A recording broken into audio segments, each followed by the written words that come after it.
Commander Veldar walked slowly across the metal floor of his ship's bridge. His boots made soft clicking sounds with each step. Through the huge window in front of him, he could see a small blue and green planet floating in the darkness of space. Earth looked so peaceful from here, so quiet and harmless. Behind his ship, 199 other warships floated in perfect formation. Each ship was massive, built for war and conquest. The Kethvar Empire had used these same ships to take over 43 different worlds in the past 50 years. Earth would be number 44. "Sir, we are now in position above the planet," said Lieutenant Mordek, looking up from his control panel. His green skin looked pale under the bridge lights. "All ships are ready for the standard attack formation." Veldar nodded and crossed his forearms behind his back. This was always his favorite moment, when a new world lay helpless below his fleet, not yet knowing what was about to happen to them. The creatures living on this planet probably thought they were alone in the universe. How wrong they were. "What do our scouts tell us about these humans?" Veldar asked, though he already knew the answer. He had read the reports many times during their long journey here. "Very primitive, sir," Mordek replied, pulling up data on his screen. "They barely have any ships that can leave their planet. Most of their vehicles still use chemical fuel that explodes to push them forward. Their weapons are simple metal projectiles and basic explosives. They should surrender within hours once we show them our power." Veldar smiled, showing his sharp teeth. Humans sounded even weaker than the Zalkari people, who had given up without any fight at all. This would be easy work. "Sir, we are receiving many radio signals from the planet," called out Communications Officer Texar from across the bridge. "They seem to be trying to talk to us." "What are they saying?" Veldar asked, though he did not really care. Texar listened to his equipment for a moment, then shook his head. "The usual things, sir. They want to know who we are, where we come from, what we want. They keep saying words like peaceful contact and friendship between species. Some of them sound scared." Veldar laughed, a harsh sound that echoed through the bridge. "Friendship? As if we would be friends with such weak creatures. Do not answer them. Let them wonder and worry. Fear makes surrender come faster." Far below on Earth, in a secret building hidden beneath the busy city of Seoul, Dr. Kim Jiho sat in front of many computer screens. His hands moved quickly over the keyboard as he watched numbers and symbols change on the displays. Around him, other scientists and military officers worked at similar stations. The room was filled with the quiet humming of powerful computers and the soft beeping of electronic equipment. Kim's phone buzzed with a secure message. He read it quickly, then stood up from his chair. His heart was beating fast, but his face stayed calm. This was the moment they had all been preparing for, the moment he had both hoped for and feared for most of his adult life. "Attention everyone," Kim said in a clear, steady voice. The room became quiet as all the workers looked at him. "Package delivery has been confirmed. We are now starting Phase 7 of Operation Silent Guardian." Around the room, people began moving with practiced efficiency. They had trained for this day for years, running the same procedures over and over until they could do them perfectly even under pressure. Computer screens lit up with new information. Communication systems activated. In underground facilities all around the world, similar scenes were playing out as humanity's greatest secret began to unfold. Kim walked to a large display screen that showed a map of Earth's solar system. Small red dots marked the positions of the alien ships above their planet. There were so many of them, arranged in attack formation around Earth like hungry sharks circling their prey. "Sir," said Lee Subin, a young technician who had joined the project only 2 years ago. She looked nervous but determined. "Are we really ready for this? There are 200 of their ships up there." Kim looked at her with kind eyes. He remembered being young and uncertain too, back when he first learned the truth about what his government had been building in secret. "Subin, do you remember what happened in 1987? She nodded. Everyone who worked on the project knew that story. It was the beginning of everything. "A small alien probe came too close to Earth," Kim continued. "It was just doing reconnaissance, probably getting ready for exactly what is happening today. But our military was able to capture it before it could report back. For 38 years, we have been studying that probe, learning how their technology works, building our own versions of their weapons and ships." Kim pointed to the screen showing the alien fleet. "Those commanders up there think they are looking down at a helpless planet full of primitives who barely know how to leave their own atmosphere. They have no idea that we have been watching the stars and preparing for visitors like them for 4 decades. He pressed a button on his control panel. Around the world, hidden doors began opening in mountains, deserts, and under the ocean. Ships that officially did not exist started their engines. Weapons that were never supposed to be built powered up for the first time in real combat. Let them think we are weak, Kim said quietly. Let them believe we are just going to surrender without a fight. When they discover the truth, it will be too late for them to do anything about it. Above Earth's atmosphere, Commander Valdar stood on his bridge, completely unaware that his fleet was already being watched by sensors more advanced than anything his empire had ever built. The hunt was about to begin, but he did not yet know who was the hunter and who was the prey. 3 days had passed since the alien fleet arrived, and Commander Valdar was beginning to feel uneasy. He stood at his command station, staring at the tactical display that showed his ships positioned around Earth. Something was wrong, but he could not figure out what it was. "Sir, we have lost contact with Squadron 12, Lieutenant Mordek announced, his voice carrying a note of confusion that had not been there before. Valdar turned quickly to face him. "What do you mean lost contact?" "They were patrolling the dark side of the planet's moon, sir. All 12 ships simply stopped responding to our calls. When we sent another squadron to check on them, they found nothing. No ships, no wreckage, no energy signatures. It is as if they just disappeared into empty space." This made no sense to Valdar. Ships did not just disappear. There was always something left behind: debris, energy traces, distress signals. Even if a ship exploded completely, their sensors would detect the explosion. But according to Mordek, there was nothing at all. "Technical malfunction in our communications?" Valdar suggested, though he did not really believe it himself. "No, sir, all our systems are working perfectly. I have run 3 complete diagnostic checks." Valdar felt a cold feeling in his stomach, but he pushed it away. He was a commander of the mighty Kethvar Empire. He had conquered worlds. He would not be frightened by some minor technical problem. Deep beneath the surface of Earth's moon, in a facility that was not supposed to exist, Captain Choi Minsu walked through corridors carved from solid rock. The walls were lined with metal and filled with advanced technology that looked nothing like the primitive rockets the humans showed to the rest of the galaxy. Minsu entered the main command center, where dozens of technicians worked at control stations. Large screens showed views of space around Earth, with small green dots marking the positions of human ships and red dots showing where the alien vessels were located. The human ships were completely invisible to alien sensors, protected by stealth technology that had taken 30 years to perfect. "Report," Minsu said to his operations officer, Lieutenant Commander Song Yuna. "The first strike was a complete success, sir," Yuna replied, bringing up data on her screen. 12 alien ships eliminated without any of them sending distress signals. Our new plasma weapons worked exactly as designed. The alien ships were destroyed so quickly and completely that there was no debris left for their sensors to detect. Minsu nodded with satisfaction. The weapons his ships carried were based on alien technology, but improved by human engineering. They were more powerful and more precise than anything the Kethvar Empire had ever seen. The aliens had given humanity the tools to defeat them, and they did not even know it. "What about the rest of their fleet?" Minsu asked. "They are showing signs of confusion and concern, but they have not yet realized what they are facing. Their commander is probably thinking it was some kind of accident or equipment failure." "Good. Let them stay confused a little longer." "How long until our next strike?" 6 hours, sir. We will hit 3 different squadrons this time, all at once. That should get their attention." Back on the alien flagship, Valdar paced back and forth across his bridge. The feeling of unease was getting stronger. In the past 2 days he had lost contact with 28 ships total. Each time, the ships simply vanished without any explanation. His remaining commanders were starting to ask questions he could not answer. "Sir," called Communications Officer Texar. "The humans are still sending us radio messages. They want to establish diplomatic contact." "What exactly are they saying now?" Valdar asked. Texar listened to his equipment for a moment. "They say they come in peace and want to welcome us to their solar system. They are asking if we need any assistance or if there is anything they can do to help us. They sound very friendly and eager to please." Valdar almost laughed, but the sound came out strained and nervous. "Assistance? From them? They do not even have real spaceships and they want to help us? Continue ignoring them." But even as he said this, Valdar wondered if the humans somehow knew about his missing ships. Could these primitive creatures actually be responsible for what was happening to his fleet? The idea seemed impossible, but he was running out of other explanations.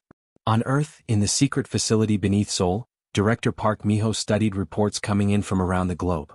Hidden bases in Antarctica, underground complexes in the Rocky Mountains, and facilities built into the ocean floor were all reporting ready status. Humanity's secret fleet was fully operational and waiting for orders. Dr. Kim Ji-ho approached Park Station with a tablet full of data. The alien commander is starting to suspect something is wrong, but he still believes we are primitive. Our intelligence suggests he thinks his missing ships are due to technical problems or possibly some kind of space phenomenon. How many ships does he have left? Park asked. 172, down from the original 200. Our pilots are doing excellent work. Park nodded. The plan was working perfectly. For almost 40 years, Earth had maintained the illusion of being a backward planet with crude technology. They let the galaxy see their chemical rockets and simple satellites, while secretly building a space fleet that could rival any in the known universe. Continue the systematic elimination, Park ordered. But make sure some of their ships escape. We want word to get back to their empire that something strange happened here, but we don't want them to know exactly what. Kim smiled grimly. The remaining alien commanders will assume their missing ships encountered some kind of natural disaster or unknown space hazard. They will never guess the truth. As night fell over Seoul, the city's lights twinkled peacefully below the secret facility. Above in orbit, alien ships continued to disappear one by one, their crews never knowing what hit them. The hunters had become the hunted, and they did not even realize it yet. Commander Veldar had not slept properly in 5 days. Dark circles surrounded his eyes as he stood before the tactical display, watching his fleet shrink like ice melting in the sun. What had started as 200 mighty warships was now down to 93 vessels, and the disappearances were happening faster each day. "Sir, we just lost Squadron 7, reported Lieutenant Mordek, his voice shaking slightly. All 15 ships vanished while investigating the asteroid belt. No distress signals, no weapons fire detected, nothing on our sensors." Veldar's hands trembled as he gripped the edge of his control panel. This was impossible. The Kethvar Empire had the most advanced military technology in the galaxy. Their ships were protected by energy shields that could stop planet-killing weapons. Their sensors could detect a single fighter craft from millions of kilometers away. Yet somehow, his vessels were being destroyed by an enemy he could not even see. Have we detected any alien technology?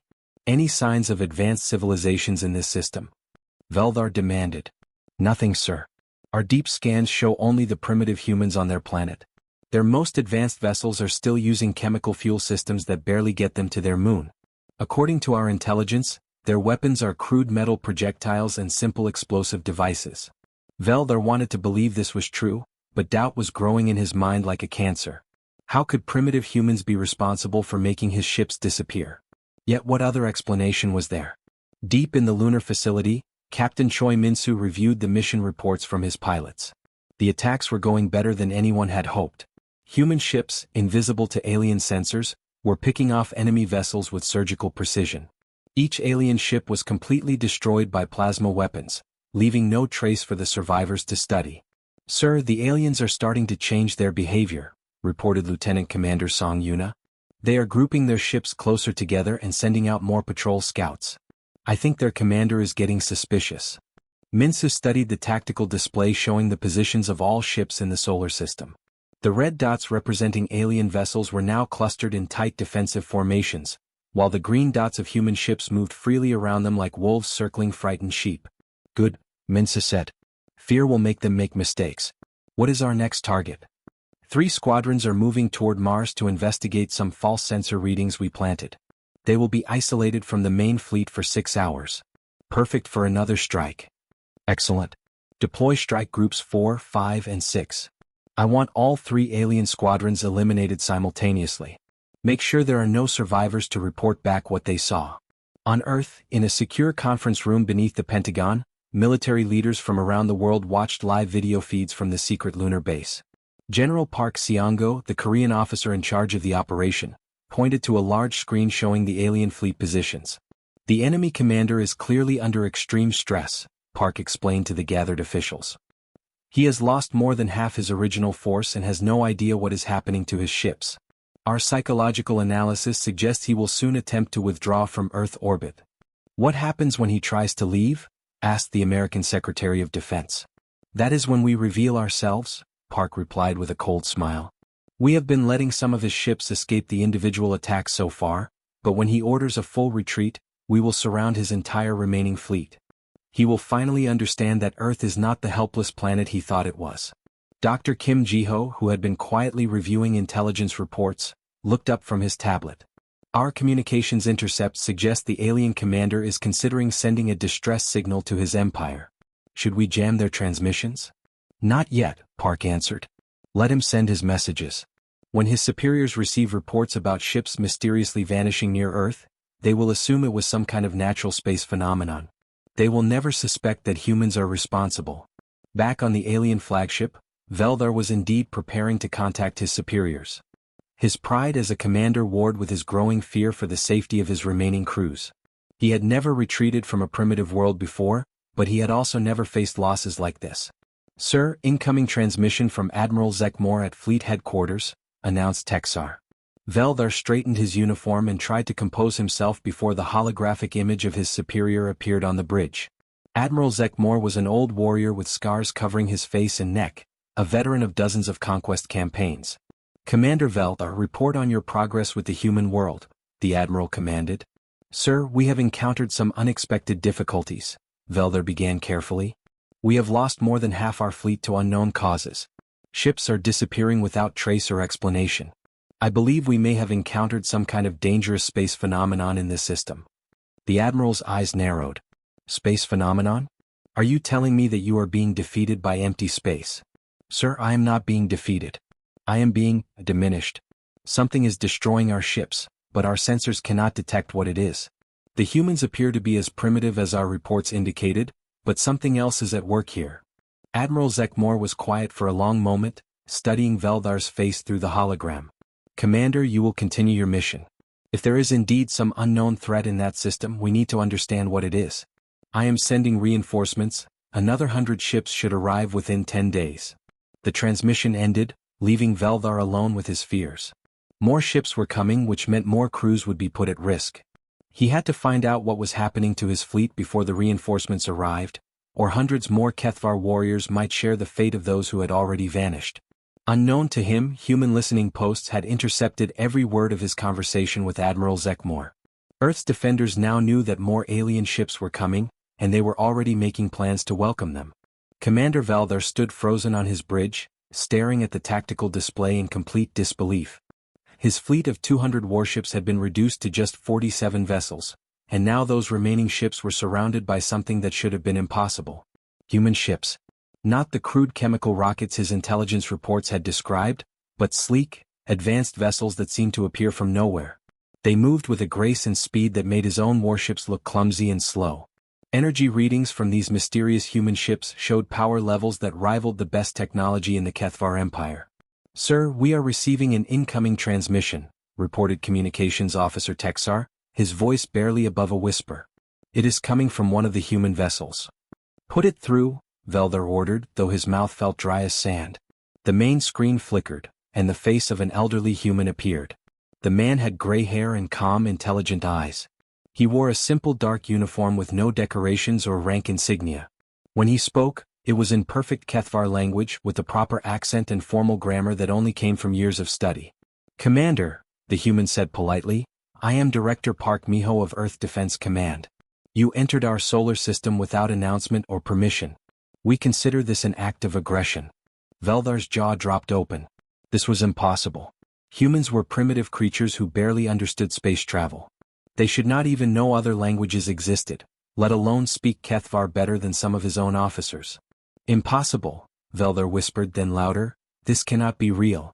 Your species does not have this level of technology. Our scouts confirmed that your people are barely capable of reaching your own moon. Director Park's expression did not change. You are correct, Commander. 3 months ago we did not have this technology. However, we have had 38 years to study and improve upon the systems we found in one of your scout probes. The words hit Veldar like a physical blow. Scout probe? What scout probe? In 1987, one of your reconnaissance vessels came too close to our planet while gathering intelligence for future conquest. Your empire probably forgot about it when the probe failed to report back. We captured it intact, along with its crew, and spent the next 4 decades reverse engineering every component.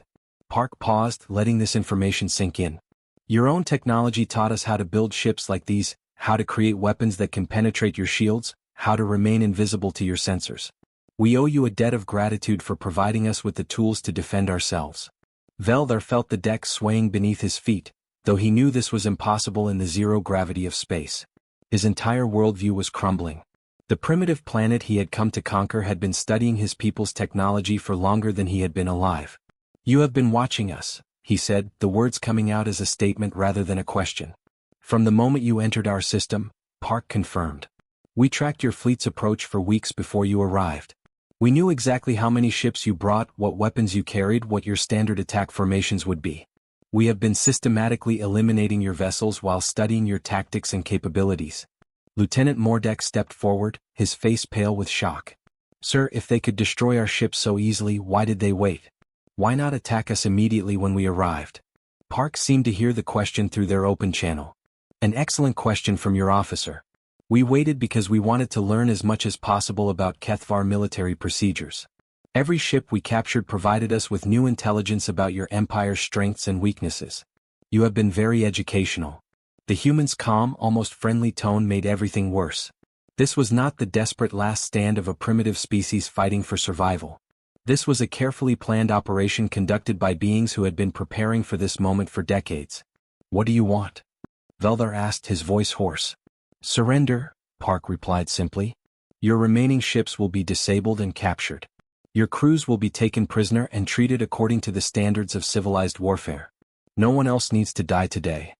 Veldar looked around his bridge at the faces of his officers. They all wore the same expression of stunned disbelief. Everything they had believed about humans, about Earth, about their own superiority, had been shattered in the space of a few minutes. "And if we refuse to surrender?" Veldar asked, though he already knew the answer.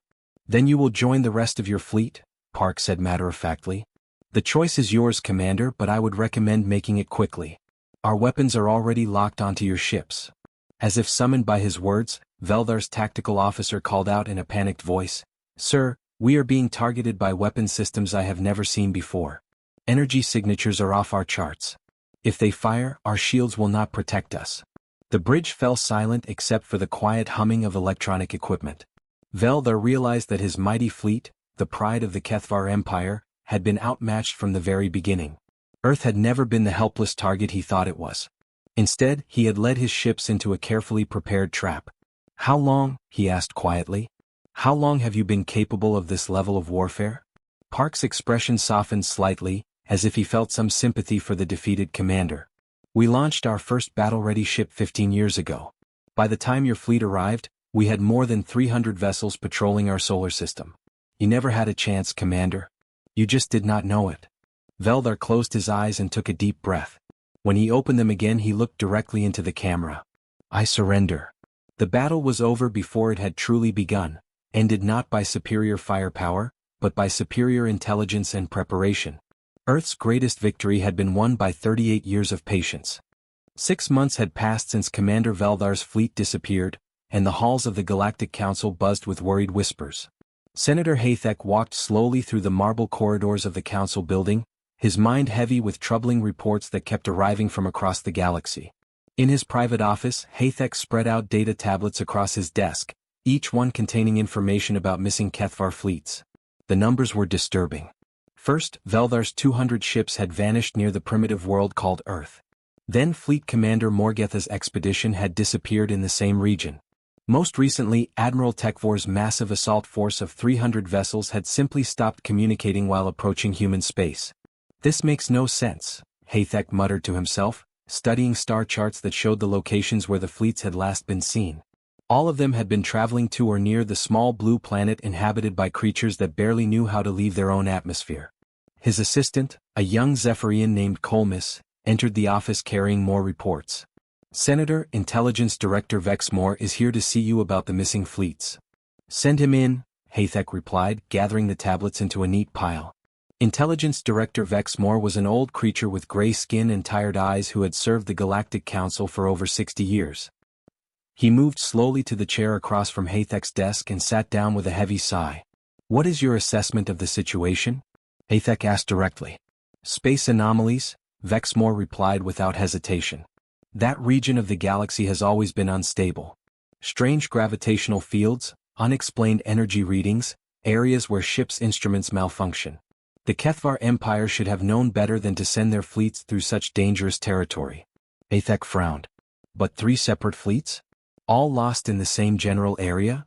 It happens, Vexmore said with a shrug. Space is vast and full of dangers we do not understand. The primitive humans on that planet probably never even knew the fleets were there. According to our latest intelligence reports, they are still using chemical rockets and have not even established a permanent base on their own moon. Meanwhile, on that supposedly primitive planet, Dr. Kim Ji-ho stood before the United Nations General Assembly in New York, delivering Earth's annual message to the galaxy.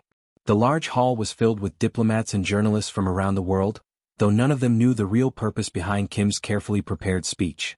People of Earth and friends throughout the cosmos, Kim began, his voice carrying easily through the assembly hall. Once again we extend our heartfelt invitation for peaceful contact with any intelligent species that may be listening to our transmissions. The audience applauded politely as they did every year during this ceremony. Kim continued with practiced sincerity, "We dream of the day when humanity can join the galactic community as friends and partners. We hope that our simple broadcasts reach ears that are willing to listen, hearts that are open to friendship between different species." As Kim spoke about humanity's desire for peace and cooperation, hidden cameras broadcast his words across radio frequencies that reached deep into space.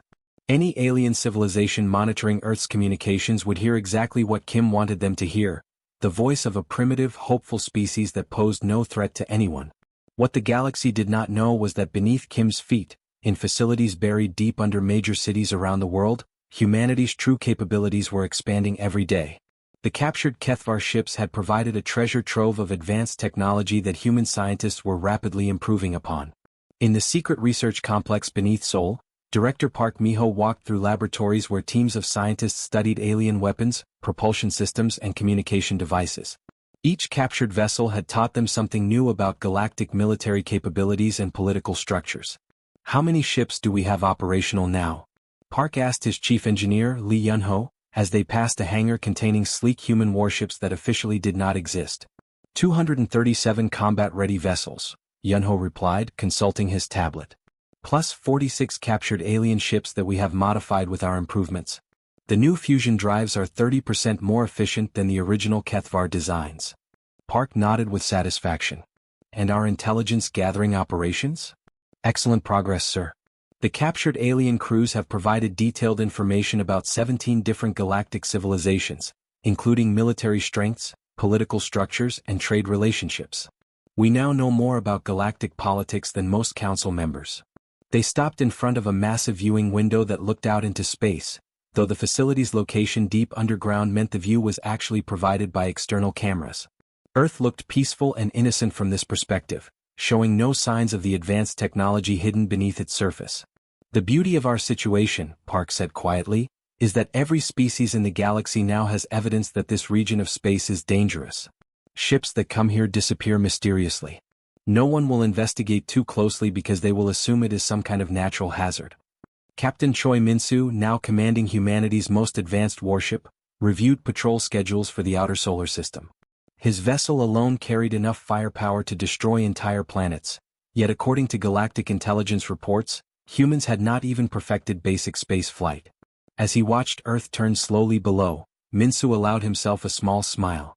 The galaxy's greatest military powers were avoiding human space because they believed it was cursed or haunted. Kethvar propaganda described the region as a ship graveyard, where vessels were swallowed by unknown forces. Meanwhile, children in schools on Earth still learned about humanity's dream of someday meeting friendly aliens among the stars. Politicians gave speeches about preparing for the day when Earth might be visited by advanced civilizations. Scientists appeared on television explaining how primitive human technology made interstellar travel impossible for their species. The perfect deception continued, protected by the galaxy's own assumptions about what primitive worlds were capable of achieving.